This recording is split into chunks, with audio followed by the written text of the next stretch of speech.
เหรียญนี่3 เหรียญเนาะเหรียญนี้ปิดที่38 ล้านเนาะได้จากเมืองโขงนะได้จากเมืองโขง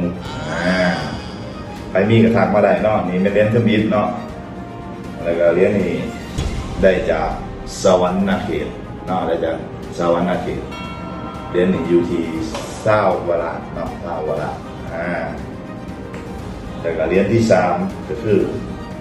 เหรียญจานซ่าคำแดงคือกันเนาะสภาพอยู่ใน10 ปลายล้านเนาะก็คือ3 เหรียญนี้เนาะที่บูชามาเกือบ100 ล้านแล้วเนาะเกือบ100 ล้าน3 เหรียญเกือบ100 ล้านแล้วก็มีที่เด็ดก็คือปิตาจานซ่าคำแดงเนาะ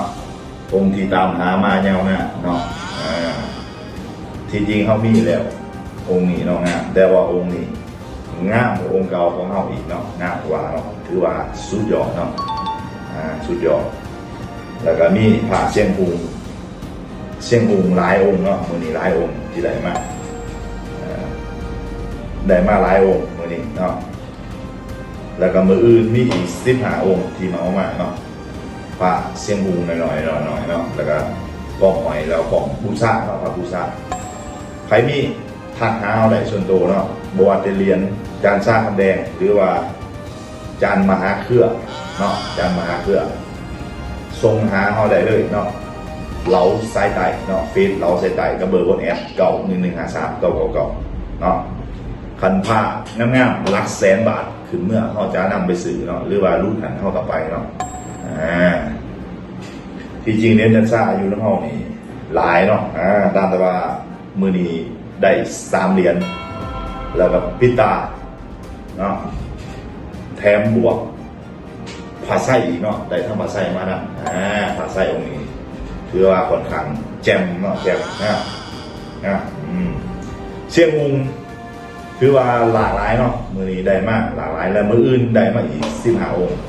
เนาะย้ำว่า5 นิ้วลงมาเป็นเท่าฮาบูซะนี่เป็นโบเมนผ้าใหญ่เนาะโบเมนผ้าใหญ่3 นิ้ว5 นิ้วเคทีทางไต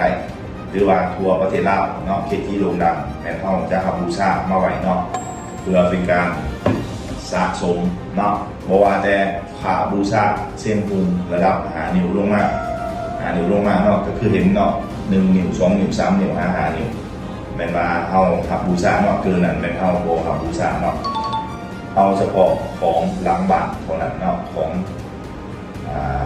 เครื่องมูดเนาะเอาเฉพาะในเครื่องมูดฮับบูชาเฉพาะในเครื่องมูดแบ่งปันดำองค์2 องค์หรือว่าเมาใครมีเป็น10ก็เมาไหลเนาะสำหรับเราเป็นบูชาเขาอย่างเดียวเนาะเก็บให้ดูให้ร้านได้ส้มเนาะดีกว่าทานปลาล้างบ้านดูร้านทานจะเอาไปไว้โรเร่หรือว่าเอาไปทิ้งเนาะก็เสียดายเนาะสามารถแลกเปลี่ยนกับเงินเอาได้เนาะเอาครับบูชาแท้เนาะคือเห็นเนาะ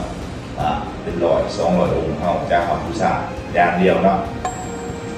หรือว่าการะตาเดียวเนาะทีควัดงามๆแบบนี้เนาะเขาจะทำบูชาเนาะจะทำบูชาการะตาเดียวเนาะ